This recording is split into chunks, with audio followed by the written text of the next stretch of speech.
Hey guys, BriarRabbit here, and we finally got the DLC Onslaught for Call of Duty Ghosts, and I, for one, couldn't be more excited. I was really ready to get some new DLC.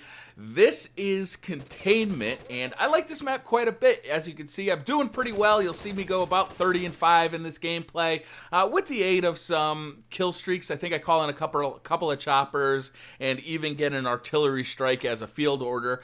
I'm really having fun with this. It reminds me of a Modern Warfare 2 or even a Modern Warfare map where there's a lot of cover, there's a lot of flank routes, there's a lot of buildings you can get up on top of. It's quite fun. It's going to be a learning experience to really learn like all these new maps. When I get new map packs, when I really start to learn these new maps, I really try and, start off small. I start to a small area, really try and learn the ins and the outs of that small area, and then slowly expand my reach from there, so that as I am slowly kind of moving outward and patrolling a larger and larger area, I'm really learning the ins and the outs. Where are snipers like to be? Where are the main traffic patterns? What are the doorways that, snipers usually are looking right at? Where do people love to leave IEDs? That kind of thing. You just kind of get used to that kind of stuff, and by patrolling a small area, you learn that small area first, and then you kind of expand out from there. And for me, that's the easiest way to learn these maps. So you'll see me kind of do that in these early gameplays. I think I've played all the maps pretty extensively now. Well, not extensively, but about 4 or 5 times each. And this one is definitely in the early going here, one of my favorites. I really enjoy this one.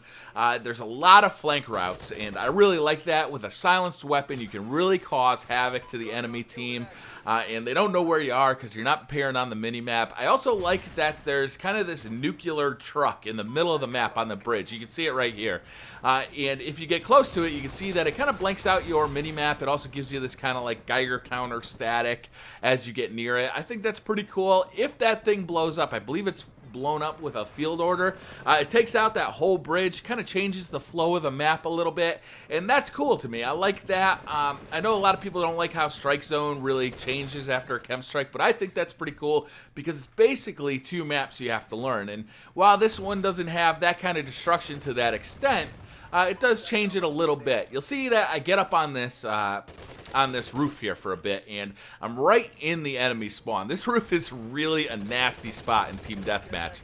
People don't expect you to be up there. People don't really know the map yet, so while you have it, and while you're owning this roof, and while the enemy team is spawning kind of in this back alley, you can really mess them up pretty good. You'll see I get quite a few score streaks while I'm up here, and it's really hard for them to kind of root me out of here, although a sniper ends up getting on the other side of the map and is giving me some issues. I think that's a sniper. It might be an assault rifle.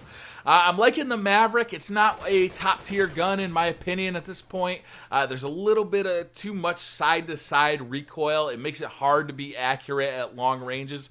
I feel like it's a novelty at this point, but in the long run, you're not going to see a whole lot of people using it.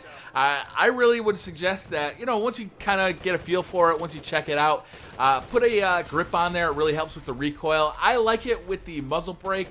I'm using it with the silencer in this gameplay, but I prefer it with the muzzle brake. It's got a little more power. It makes it a little easier to take guys down at long range. The gun doesn't really have any serious strengths for me right now. I find that the R5 takes people down at range a little faster. It's a more accurate gun, and it's not super good up close either, so I don't really think it's going to be a top-tier weapon. I think that if you got online right now with an R5, you pretty much own everybody who's using one of these things because you're really going to outclass them, especially at a distance.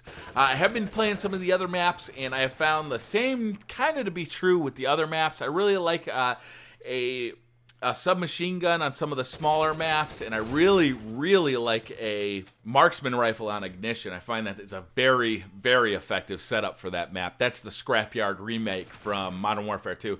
I'll talk a little bit about that more when I do a ignition video.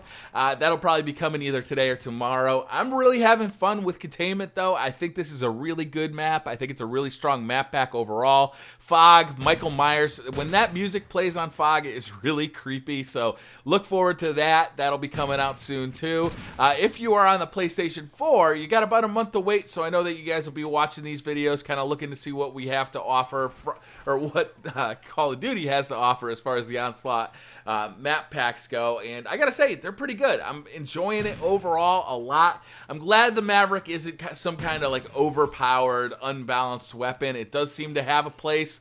It's not as good as the Peacekeeper was for Black Ops 2, I don't think. The Peacekeeper really filled a niche that was not in the standard loadout for Black Ops 2.